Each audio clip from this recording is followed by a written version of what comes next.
ಆ ಕಾಂಟೆಂಟ್ ಅಲ್ಲಿರುವಂತಹ ಒಂದಷ್ಟು ಎಲ್ಲ ಥರದ ವಿಷಯಗಳು ಮಿಕ್ಸ್ ಆದಾಗ ಮಾತ್ರ ಅದು ರೀಚ್ ಆಗೋದಕ್ಕೆ ಸಾಧ್ಯನಾ, ಅಥವಾ ನಿರ್ದೇಶಕನ ಕೈಚಳಕ ಆಗಿರುತ್ತಾ, ಅಥವಾ ಓವರಾಲ್ ಏನಾಗಿರುತ್ತೆ ಅಂತ ಜನರಲ್ ಕ್ವಶನ್ ಇದು. ಈ ಕಾಂಟೆಂಟೇ ಈಗ ಕಾಂಟೆಂಟ್ ತುಂಬ ಚೆನ್ನಾಗಿ ನೋಡ್ತಾರೆ ಜನ. ಸಬ್ಜೆಕ್ಟ್ ಚೆನ್ನಾಗಿದ್ರೆ ಯಾಕೆ ನೋಡೋದು? ಸಬ್ಜೆಕ್ಟ್ ಚೆನ್ನಾಗಿರ್ಬೇಕು ಅಷ್ಟೇ. ನಿರ್ದೇಶಕ ಕೈಚಳಕ ಅಫ್ಕೋರ್ಸ್ ಅವರೇ ಮೇಯ್ನು, ಬಟ್ ಕಾಂಟೆಂಟ್ ಹಂಗೆ ಇರಬೇಕು. ಕೇಸರಿಬಾತ್ ಕೊಡ್ತೀನಿ ಅಂತ ನೀವು ಉಪ್ಪ ಕೊಟ್ಬಿಟ್ರೆ ಯಾರು ತಿಂತಾರೆ? ಸ್ವೀಟ್ ಹಾಕಲೇಬೇಕು. ಸೊ ಸ್ವೀಟ್ ಆಗಿದ್ರೆ ಚೆನ್ನಾಗಿದೆ, ಜನಗಳಿಗೆ ರೀಚ್ ಆಗೋದು ಕಾಂಟೆಂಟ್.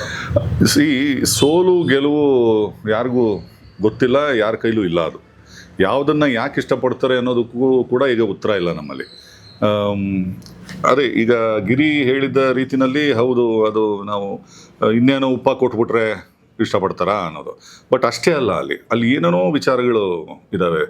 ಒಂದು ಕಂಟೆಂಟ್ ಇರೋ ಒಂದು ವಸ್ತುನ ಕೆಟ್ಟದಾಗಿ ನಿರೂಪಣೆ ಮಾಡಿದ್ರೆ ಅದು ಓಡಲ್ಲ ಅಲ್ವಾ? ಬರೀ ಕಂಟೆಂಟ್ ಅಲ್ಲ, ಎಲ್ಲೂ ಬರಬೇಕು. ಬಟ್ ಈಗೇನಂತಂದರೆ ಜನ ತೆರ್ಕೊಂಡಿದ್ದಾರೆ, ಜಗತ್ತಿಗೆ ತೆರ್ಕೊಂಡಿದ್ದಾರೆ, ಜಗತ್ತಿನ ಸಿನಿಮಾಗಳಿಗೆ ತೆರ್ಕೊಂಡಿದ್ದಾರೆ. ನಮ್ಮದೇ ಈಗ ಒಂದಷ್ಟು ಏರುಪೇರುಗಳು ನಡೆದೋಯ್ತು ಜೀವನದಲ್ಲಿ. ಈ ಸುನಾಮಿ ಬಂದಾಗ ಒಂದು ರೀತಿಲಿ ಎಂಥದ್ದು ಕರೋನಾ ಬಂದಾಗ ಎಲ್ಲ ಮನೇಲಿ ಕೂತ್ಕೊಳ್ಳೋ ಅಂಥ ಸ್ಥಿತಿ ಬಂತು. ನಮ್ಮ ಚಿತ್ರಗಳು, ಅದೇ ಹಳೆ ಚಿತ್ರಗಳು ಬಂದಾಗ ಜನ ಅದನ್ನು ಬಿಟ್ಟು ಇನ್ಯಾವುದೋ ಮಲಯಾಳದಲ್ಲಿ ಬಂದಂಥ ಚಿತ್ರಗಳನ್ನು ನೋಡಿದ್ರು, ಆಸ್ವಾದಿಸಿದ್ರು, ಏನೇನೋ ಆಯಿತು. ಬಟ್ ಅರೆ ಇಲ್ಲೇನೋ ಹೊಸ ಥರದ್ದು ಇದೆಯಲ್ಲ, ಏನೋ ಹೊಸ ಥರ ಒಂದು ವಸ್ತು ಇದೆ, ಹೊಸ ಥರದ ನಿರೂಪಣೆ ಇದೆ ಅಂತ ಅದಕ್ಕೆ ಆಕರ್ಷಣೆಗೆ ಒಳಗಾದರು. ಬಟ್ ಎಗೇನ್ ಚಾಲೆಂಜಸ್ ಏನಪ್ಪ ಅಂತಂದರೆ, ಈಗ KGF ಆಗಲಿ, ಕಾಂತಾರ ಆಗಲಿ, ಸೂ ಫ್ರಮ್ ಸೋ ಆಗಲಿ, ಈ ನಡುವೆ ಬಂದಂಥ ಈ ಚಿತ್ರಗಳು ಬೇರೆ ಬೇರೆ ರೀತಿಯಲ್ಲಿ ಅವ್ರಿಗೆ ಇಡೀ ತಾಂತ್ರಿಕತೆಯಿಂದ ಹಿಡಿದು ವಸ್ತುವಿನಿಂದ ಹಿಡಿದು ಎಲ್ಲವೂ ಅವರಿಗೆ ಒಂದು ವಿಭಿನ್ನವಾಗಿ ವಿಶೇಷವಾಗಿ ಸಿಕ್ತು. ಸೊ ಹಾಗಾಗಿ ಎಲ್ಲವೂ ಬೇಕಾಗ್ತದೆ, ಪರ್ಫಾರ್ಮೆನ್ಸ್ ಬೇಕಾಗ್ತದೆ, ಟೆಕ್ನಿಕ್ಯಾಲಿಟೀಸ್ ಬೇಕಾಗ್ತದೆ, ಭಾಳ ಒಳ್ಳೆ ಕಂಟೆಂಟ್ ಬೇಕಾಗ್ತದೆ. ಭಾಳ ಸುಲಭ ಅಲ್ಲ ಈಗಿನ ಪ್ರೇಕ್ಷಕನ ನಾವು ತಲುಪೋದು ಅಥವಾ ಅವನನ್ನು ಸ್ಯಾಟಿಸ್ಫೈ ಮಾಡೋದು. ಸೊ ಹಾಗಾಗಿ ಐ ಥಿಂಕ್ ಆ್ಯಂಡ್ ಯಾರಿಗೂ ಫಾರ್ಮುಲಾ ಗೊತ್ತಿಲ್ಲ. ನಮ್ಮ ಪ್ರಯತ್ನ 100ಕ್ಕೆ 200% ಇರಬೇಕು. ಎಲ್ಲರೂ ನಾವೆಲ್ಲರೂ ಆ್ಯಕ್ಟ್ ಮಾಡ್ತೀವಲ್ಲ, ಅಲ್ಲೆಲ್ಲವೂ ಕೂಡ ನಾವು ಸೋಲ್ಲಿ ಅಂತ ಮಾಡಲ್ಲ. ನಮ್ಮ ಅಭಿನಯ ಏನೋ ದುಡ್ಡು ಜಾಸ್ತಿ ಕೊಡಲಿಲ್ಲ ಅಥವಾ ಅವ್ರವ್ರದ್ದೇ ಆದಂಥ ಸಮಸ್ಯೆಗಳಿರ್ತವೆ. ನಾನು ಕೆಟ್ಟ ಚಿತ್ರ ಕೊಡಬೇಕು ಅಂತ ಯಾವ ನಿರ್ದೇಶಕನೂ ಹೋಗಲ್ಲ. ಎಲ್ಲರೂ ಮಾಡ್ತೀವಿ, ಕೆಲವು ಗೆಲ್ತವೆ, ಕೆಲವು ಸೋಲ್ತವೆ. ಅದಕ್ಕೆ ಅದರದ್ದೇ ಆದಂಥ ಎಲ್ಲವೂ ಮಾಡಿರ್ತಾರೆ. ಮಾರ್ಕೆಟಿಂಗ್ ಸರಿಯಾಗಿರಲ್ಲ, ಮಾರ್ಕೆಟಿಂಗ್ ಮಾಡಿರ್ತಾರೆ ಸಿನಿಮಾ ಮಂದಿರ. ಸೊ ಯಾವುದು ಹೇಳಕ್ಕಾಗಲ್ಲ.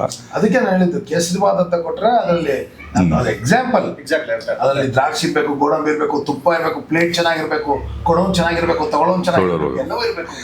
ಅದೆಲ್ಲದರ ನಡುವೆ ಒಂದು ಟೈಮಿಂಗ್ ಚೆನ್ನಾಗಿರ್ಬೇಕು. ಅವ್ನು ಹಸ್ತಿರ್ಬೇಕು. ಹೌದು. ಸೊ ಈಗ ಮೊದಲ ನಿರ್ದೇಶನ ಅನ್ನೋದನ್ನ ಫೀಲ್ ಮಾಡ್ತೀವಿ. ಹಾಗೆ ಮೊದಲ ಅನ್ನೋದ್ರ ಬಗ್ಗೆ ಒಂದೆರಡು ಮೂರು ಪ್ರಶ್ನೆ ಕೇಳಿ. ಮೊದಲ ಫಸ್ಟ್ ಗಿರಿ ಹೇಳಿದ ಮೊದಲ ಸುಳ್ಳು. ಸರ್ ನನ್ನ ಯಾಕೆ ಬರಲಿಲ್ಲ ಸ್ಕೂಲ್ಗೆ? ನಂಗೆ ಹುಷಾರಿರಲಿಲ್ಲ ಸರ್. ಮಾಮೂಲಿ ಸೇಮ್. ಅಜ್ಜಿ ಸತ್ತೋದ್ರು. ಅಜ್ಜಿ ಸಾಯಿಸ್ತಾನೆ ಇರೋದು ತಿಂಗಳಿಗೆ ಒಂದೊಂದ್ಸಲ. ಎಷ್ಟು ಅಜ್ಜಿ ಅವರು ಇವ್ರಿಗೆ? ತಿಂಗಳು ಶರತ್ ಸರ್ ನೋಡಿದ ಮೊದಲ ಸೂಪರ್ ಸ್ಟಾರ್ ಅಣ್ಣವರು. ಇಲ್ಲ, ನಮಗೆ ಚಿಕ್ಕ ವಯಸ್ಸಿನಿಂದ ನಮ್ಗೆ ಕಂಡವ್ರೆ ಅವರು. ನಮ್ಮ ಅಣ್ಣವ್ರ ಸಿನಿಮಾ ಹೆಂಗಿತ್ತು, ಯಾವ ರೀತಿಯಲ್ಲಿತ್ತು, ಇನ್ಯಾರೋ ಬರೆದ್ರು ರಿವ್ಯೂ, ಇದೆಲ್ಲ ಇಲ್ಲ. ಅಣ್ಣವರು ಆರಾಧ್ಯ ದೈವ, ಅಣ್ಣವ್ರ ಸಿನಿಮಾ ನೋಡಬೇಕು, ಅಣ್ಣವ್ರು ಅಷ್ಟೇ. ಅಂಡ್ ಅಫ್ಕೋರ್ಸ್ ಇವತ್ತಿಗೂ ಕೂಡ ಅವರು ಅಷ್ಟು ಜನಮಾನಸದಲ್ಲಿ ಉಳಿದಿದ್ದಾರೆ ಅಂತಂದರೆ, ಅಂಥ ಒಬ್ಬ ಕಲಾವಿದ ನಮ್ಮ ನೆಲದೊಳಗೆ, ನಮ್ಮ ನಾಡಿನಲ್ಲಿ ಹುಟ್ಟಿದ್ದಾರೆ ಅಂತಂದರೆ ಅದು ಅದ್ಭುತ. ಅದು ಅಂಡ್ ಒಬ್ಬ ಕಲಾವಿದನಿಗೆ ಬೇಕಾದಂಥ ಎಲ್ಲವೂ ಇದ್ದಂಥ ವ್ಯಕ್ತಿ. ಯಾವುದಿಲ್ಲ ಹೇಳಿ, ಒಬ್ಬ ಕಲಾವಿದನಿಗೆ ಏನೇನು ಇರಬೇಕು ಎಲ್ಲ ಇತ್ತು ಅವರಲ್ಲಿ. ಹಾಡುಗಾರಿಕೆ ಇತ್ತು, ಮೈ ಕಟ್ಟು ಕಸರತ್ತು ಮಾಡಿ ಹಂಗೆ ಪಳಗಿಸ್ಕೊಂಡು ಇಟ್ಕೊಂಡಿದ್ರು. ಆ್ಯಂಡ್ ಅದ್ಭುತವಾದ ಅಭಿನಯ. ಏನು ಬೇಕು, ಬಾಡಿ ಲ್ಯಾಂಗ್ವೇಜ್ ಕೇಳ್ತೀರಾ, ಎಕ್ಸ್ಪ್ರೆಷನ್ಸ್ ಕೇಳ್ತೀರಾ, ಯಾವ್ಯಾವ ಥರದ ಪಾತ್ರಗಳು, ಇಡೀ ಜಗತ್ತೇ ನೋಡುವಂಥ ಒಬ್ಬ ಅದ್ಭುತ ಕಲಾವಿದ.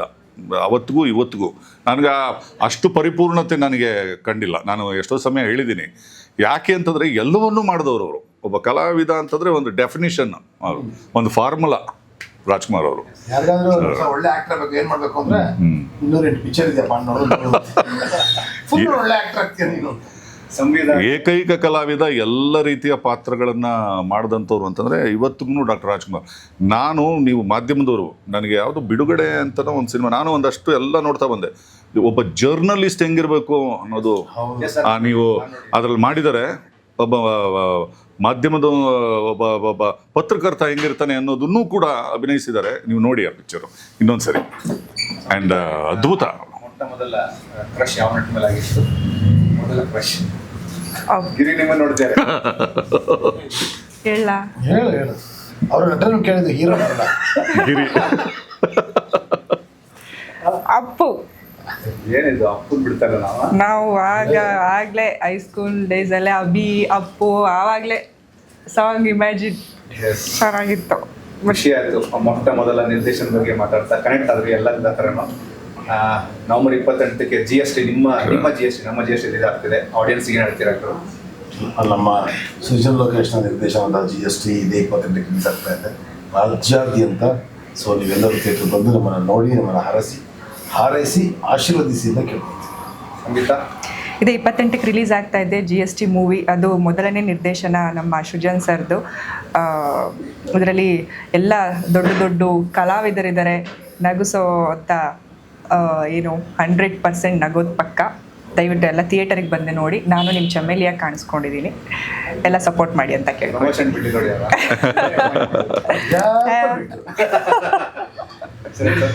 ಇಷ್ಟೊತ್ತು ಆಲ್ಮೋಸ್ಟ್ 1 hour GST ಬಗ್ಗೆ ಮಾತಾಡಿದ್ದೀವಿ. GST GST ಕಲಾವಿದರ ಬಗ್ಗೆ, ನಿರ್ದೇಶಕರ ಬಗ್ಗೆ, ಕಲಾವಿದರ ಬಗ್ಗೆ ಎಲ್ಲ ಬಗ್ಗೆ ಮಾತಾಡಿದ್ದೀವಿ. ಇನ್ನು ಬನ್ನಿ ನೋಡಿ ಅಂತ ನಮ್ಮ ಗಿರಿ, ಸಂಹಿತಾ ಎಲ್ಲರೂ ಕೇಳ್ಕೊಂಡಿದ್ದಾರೆ. ಅವರ ರೀತಿಯಲ್ಲೇ ನಾನು ಕೇಳ್ಕೊತಿದ್ದೀನಿ. ಭಾಳ ಅದ್ಭುತವಾದಂಥ ಕಾಮಿಡಿ ಇರುವಂತಹ ಚಿತ್ರ. ದಯಮಾಡಿ ಎಲ್ಲರೂ ಕುಟುಂಬ ಸಮೇತ ಬಂದು ನೋಡುವಂಥ ಚಿತ್ರ.